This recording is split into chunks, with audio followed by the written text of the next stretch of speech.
Hey, seventh graders. Today, your learning goals are the following. Number one, I can explain where and how magnetism is used in the world, and I can connect what the speaker is saying to my own experiences. Okay. Why do I need to know anything about magnetism? Why is this important? I'm sure you're asking yourself those questions as you are moving through this content. But guess what? It's not just used for your refrigerator. There's a lot of exciting and good paying jobs that work directly with magnets. Actually, a lot of the stuff that you use today is magnet driven. So take a look over here. This is what we call our career tree, all right? And this one happens to be about automotive technology.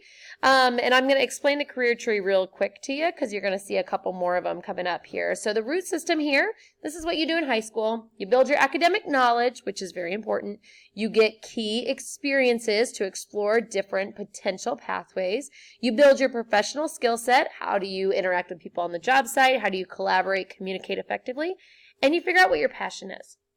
And that is a key part of what you need to be doing in high school to make sure that after high school, you can really find success.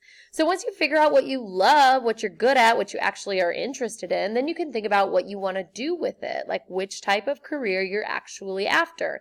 So over here, we call these our entry-level careers. If you finish high school and go through one of our programs and say, you know what, done with school, ready to go, these are all careers that are viable options for you. You can graduate high school, bam, go get them, start working, living your dream life.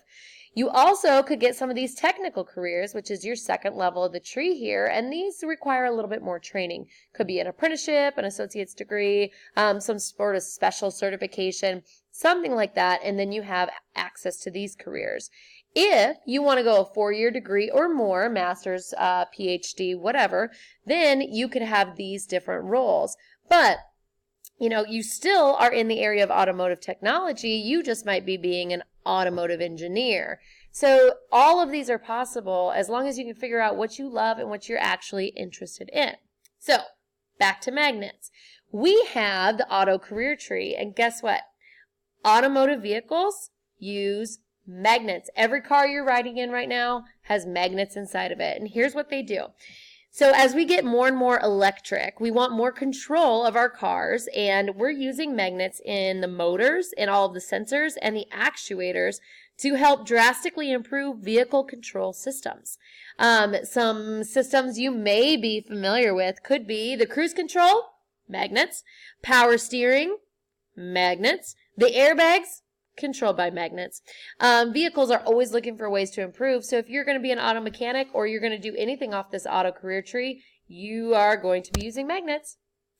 How about this one? This is our health sciences career tree. So you can see same setup. You have your entry level, technical, and professional. An MRI technician. MRI, what does it stand for? You ready for this? Magnetic resonance imaging. So they actually use magnets in the medical field to scan your body. And what they can see are things that you cannot see with a regular x-ray, a CT scan, or an ultrasound. It looks inside your joints, inside your cartilage, like your nose, and your ligaments and more. And what they do when they look inside these is they diagnose disorders like strokes, tumors, and even eye problems. So pretty crazy. And last but not least, we have the engineering world. Robotics are major, and I'm sure you already guessed that robotic engineers are going to use some magnets. And you're absolutely right. And they use that magnetism to control robotic functions. So one of the things that they've been doing recently, which is crazy, is they have created these tiny little robots that do drug delivery nanoparticles to different issues inside your body. They actually go into your bloodstream and they float around based on a current, a magnetic current, and they drag these nanoparticles and they go and attack things like tumors and other diseases. So engineers are using magnets to fix tumors. Mind blown. Magnets are used for way more than just your refrigerator, and I think if you kept digging into the world around you, you would be shocked by how often magnets are used to support our everyday lives.